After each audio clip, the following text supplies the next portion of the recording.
안녕하세요. 투자의 올바른 방법론을 찾아 헤매는 메소드 투자 TV입니다. 오늘은 좀 색다른 이야기를 해볼까 합니다. 국장에서 장기 투자하는 패가망신.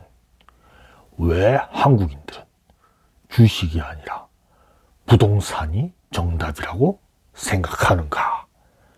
그리고 그것이 왜 맞는가? 정말 도발적인 주제군요. 왜 한국 사람들은 주식은 장기 투자하지 않고 단기 매매만 하고 반대로 부동산이 믿을 만한 자산이라고 생각할까요? 왜 국장은 장기 투자가 맞지 않는 걸까요? 왜 한국은 부동산에 미쳐 있을까요? 메소드의 생각은 그게 맞기 때문에 사람들이 그렇게 믿고 행동한다는 것입니다. 그럼 썰을 한번 풀어보지요. 한국 증시는 말이에요.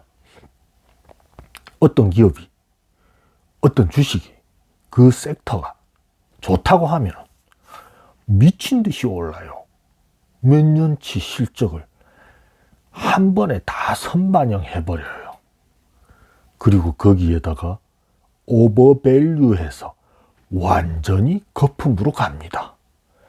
왜냐하면 이 시장은 사이즈 자체가 너무 작고 돈이 부족하기 때문에 되는 주식에만 돈이 엄청나게 몰리기 때문이지요. 기관놈들이 다 거기에 몰리니까 미친 듯이 오르지. 그러면 개미들은 침만 흘리고 있다가 고점에서 더 간다 하면서 덜컥 샀다가 물리지요. 그러다가 주가가 내리면 조정시 매수한다고 하면서 더 물리지요. 그러면 전문가라는 사람들은 이렇게 말하지요. 좋은 주식이다.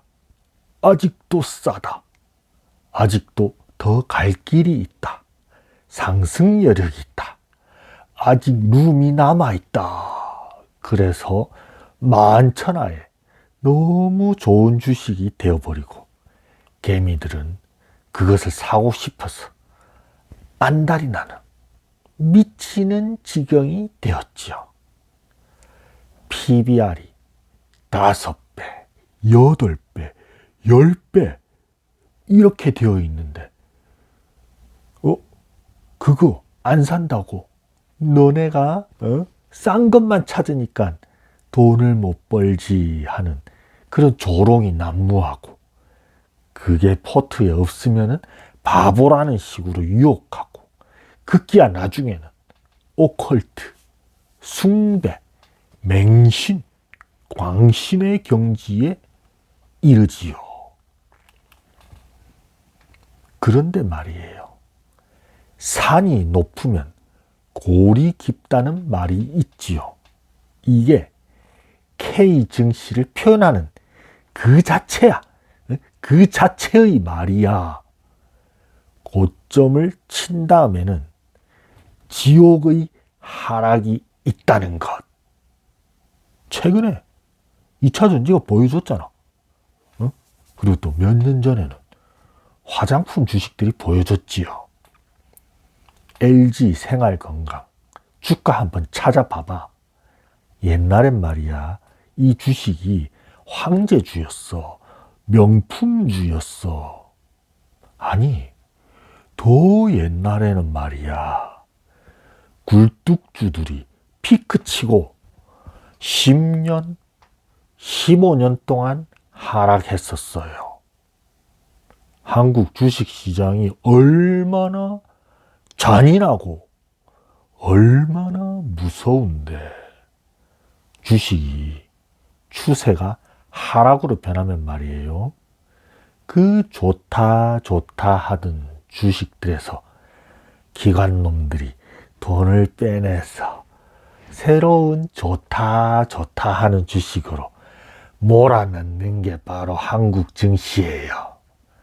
그러면 개미들이 바텀 피싱 한다고 죄다 물려서 수익률이 마이너스 30%, 마이너스 50%, 자꾸 물타서 비중도 30%, 50%, 아이고, 이번 생은 망했다. 젊은 분들은 모를 수 있는데요. 지금은 핫한 두산 에너빌리티. 그거 옛날에 두산중공업이었거든. 두중이 2007년에 14만 6천 원 찍었다가 2020년에 2,100원까지 되었어요. 15만 원짜리 주식이 10년 넘게 주구장창 하락해서 2,000원짜리 주식이 되었다니까. 진짜라니까. 이게 바로 K증시야. 미국 시장은 전 세계 돈이 다 몰려드니까 그 정도의 극단적인 상황은 안 일어나겠지요. 오를 때도 천천히 오르잖아. 꾸준히 오르잖아. 그런데 한국 시장은 기본적으로 돈이 너무 적어서, 돈이 너무 말라 있어서 얼마 안 되는 돈으로 막 몇몇 주식들 엄청 쳐올렸다가 한번 빠지기 시작하면은 정말로 악랄할 정도로 날아가 버리지요. 그러니까 한국 주식은 좋을 때만 좋은 거고 좋지 않으면 매도 쳐야 하는 것이 국룰이지요. 한국에서 무슨 놈의 장기 투자야. 네가 두중이 10년 동안 장기 투자 해봤어? 네가 날아간 두중이 주주들의 마음을 알아? 안 좋아. 왜 한국 사람들이 주식하면은 패가 망신하고 부동산 하면 부자 된다고 생각하는 줄 알아요? 응? 몰라? 메소드가 알려줄게요. 부동산은 공급이 제한적이에요. 특히 서울 수도권은, 특히 서울은 공급이 안 돼. 더 안 돼, 공급이 이제는. 비트코인처럼 한계적으로 추가 공급이 줄어들어. 그런데 주식은 어때요? 공급이 무제한이야. 주식이 계속 복사돼. 물적 분할해서 주식이 복사돼. 유상증자에서 주식이 복사가 돼. 새로운 기업들이 IPO를 해. 대어도 들어오고 잔챙이들도 들어와. 끝도 없이 들어와. 한마디로 주식은 끝없이 공급됩니다. 미친 곳이죠. 아니 무슨 투자자들 돈이 화수분인 줄 알아. 무슨 주식을 이렇게 계속 만들어서 상장시키냐. 심지어 치킨집, 커피집도 상장시켜. 그런 회사도 시총이 수천억이야. 교촌 F&B 시총이 2,500억. 백다방 더본코리아가 3,900억. 대단해, 대단해. 그리고 상장 폐지도 잘 안 해요. 상장 폐지하면 투자자들이 몸에 불지른다고. 그래서 K증시는 공급이 무한대, 수요는 적어. 한마디로 돈은 적은데 주식만 많아. 그러니까 외국인이 안 들어오면은 그냥 자기들끼리 돌고 돌아서 폭탄 돌리기 하는 거지요. 구조가 그래요. 자, 공급이 무제한으로 늘어나는 시장에서 가격이 오르겠어요? 한국 사람들은 다 이미 본능적으로, 직관적으로 알고 있는 거예요. 부동산은 깔고 앉아 있으면 오른다는 거. 여기는 공급이 적으니까. 반대로 주식은 장기 보유한다고 오른다는 보장이 없어. 공급이 계속 무한정 되거든. 올라도 또 언제 떨어질지 모르지. 그러니까 장기 투자는 부동산 완승, 주식은 완패가 되는 겁니다. 그걸 지난 수십 년 역사 속에서 보고, 듣고, 배우면서 사람들은 이미 다 꿰뚫고 있는 거야. 이런 상황에서 주식은 선, 부동산은 악. 이런 바보 같은 이분법의 구렁텅이에 자신의 지능을 밀어넣는 우를 범해서는 안 되겠죠. 그런데 이번 상법 개정은 그런 거지 같은 K 주식시장에 뭔가 칼을 댄 거예요. 공급 무제한에 약간의 브레이크를 건 거예요. 약간의 브레이크. 물론 새로운 기업은 계속 IPO하고 상장될 거야. 이게 주식시장의 기능이니까.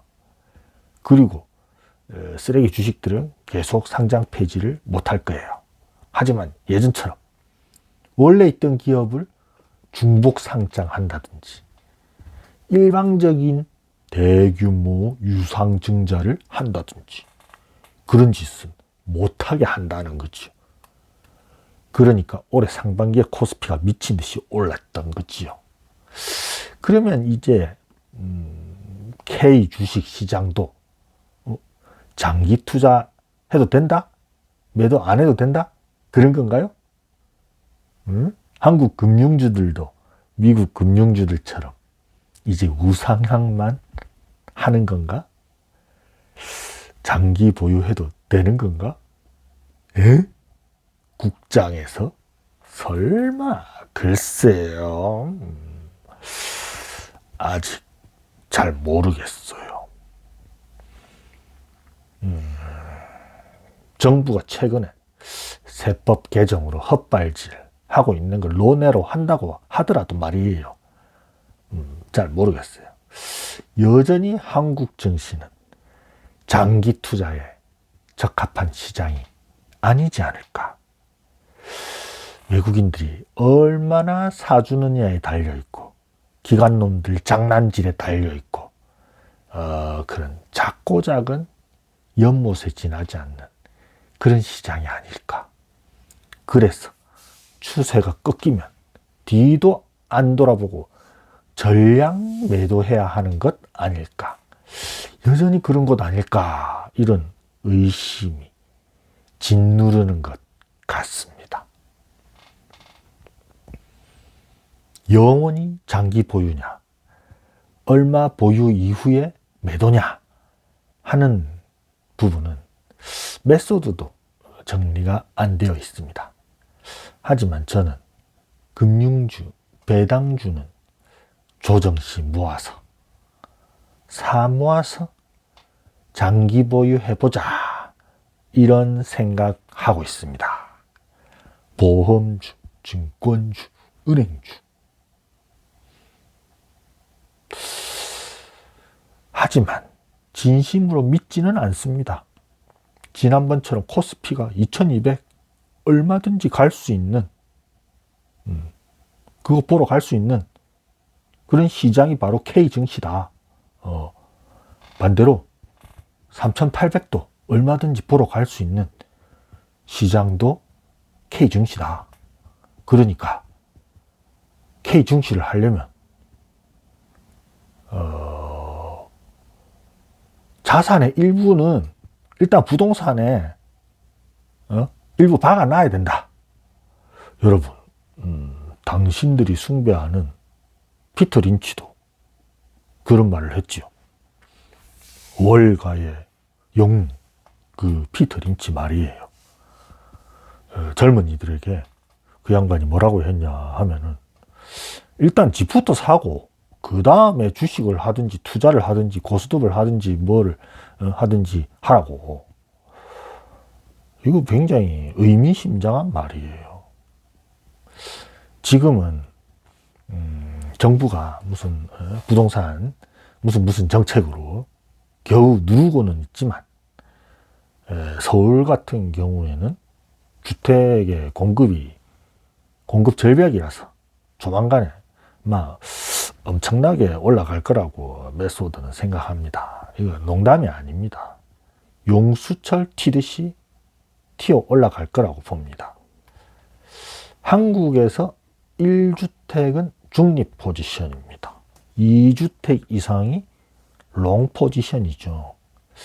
한국에서 무주택은 말하자면 나스닥에 숏 치는 거랑 비슷한 거예요. 한국 사람들이 바보라서 자산을 부동산에 다 몰빵해 놓은 게 아닙니다. 똑똑한 거예요. 부동산 하면서 레버리지 안 하는 사람 봤어요? 부동산은 기본적으로 레버리지를 하는 종목인 거예요.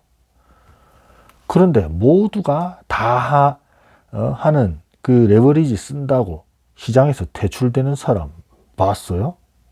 물론 극소수 있겠지. 그러니까 경매 매물도 나오고 그러죠. 하지만 주식하면서 레버리지 해서 시장에서 퇴출되는 사람들이 비하면 진짜 조족지혈이죠. 세족, 발족, 갈지, 피혈, 세 발의 피라는 뜻입니다. 주식은 1년에 한두 번씩 급락할 때마다 반대 매매, 신용 물량 엄청 나오고 깡통 차고 그러잖아요. 부동산은 장기 투자에 레버리지를 쓸 수 있는 투자처이고 주식은 전혀 그렇지 않다는 것입니다. 레버리지를 대빵 쓸 수 있는데 시장에서 퇴출될 위험도 상당히 낮아. 그러니까 부동산이 기대 수익과 안정성 면에서 훨씬 우월한 투자처라는 것이죠. 그걸 사람들은 다 알고 있다는 겁니다. 다 알고 있다니까.